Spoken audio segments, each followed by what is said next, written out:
ہم نے عمرہ کیا، ابھی اپنا گنج نہیں کیا، دوسرے کا کر دیں، کوئی حرج نہیں۔ زکوٰۃ جب 7.25 تولے سونا یا 52.5 تولے چاندی کی قیمت ہو جائے تو پھر 2.5% ادا کر لیا ہوگا، اوپر بھی جتنا ہو۔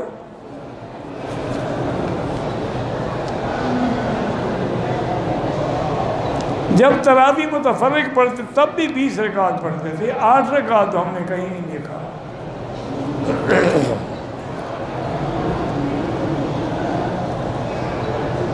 احرام کی حالت میں تمباکو والی چھالیاں کھا لی، بہرحال آپ کا عمرہ تو ہو گیا، لیکن بری بات ہے، گندی چیزیں نہ کھائیں۔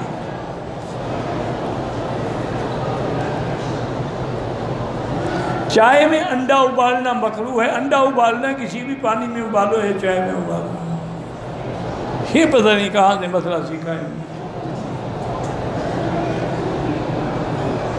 کزن بیمار ہے، اللہ شفا دے۔ طواف کے دوران اکثر عورت مرد ٹکرا جاتے، اللہ ہدایت دے، مجبوراً کوئی ٹکرائے تو اللہ معاف کرے گا۔ میں پاک ہو کے عمرہ کرنے آئی، 7ویں 8ویں 9ویں دن کبھی کبھی دبا لگ جاتا تھا، اب نہا کر دوبارہ احرام باندھ کے عمرہ کیا۔ بہرحال اگر ناپاکی کیا صفا مروہ گئی کوئی حرج نہیں، لیکن 10 دن کے بعد حیض نہیں ہوتا، وہ بیماری ہوتی۔ یہاں حرم میں جو خدام کام کرتے ہیں ان کو ہم دم کی بکری دے سکتے ہیں، دم کی بکری ذبح کر کے کھلا سکتے ہیں۔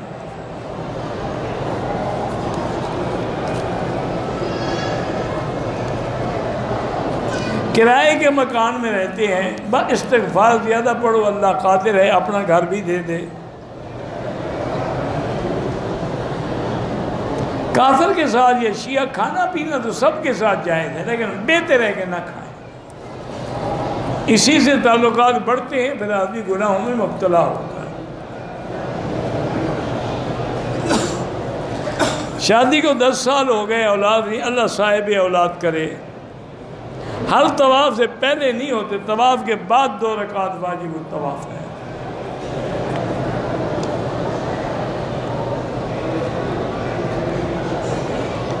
میری بیٹی کو بیٹا ہو یا بیٹی ہو، بہرحال جب ہو تو ٹیلی فون پہ نام پوچھ لینا۔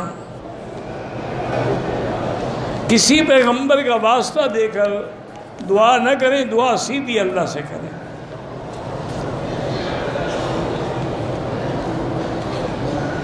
میں حیدرآباد میں رہتا ہوں، آپ کا درس دیکھتا ہوں، اللہ آپ کو خوش رکھے، اللہ آپ کی اولاد کو بھی اچھا بنائے۔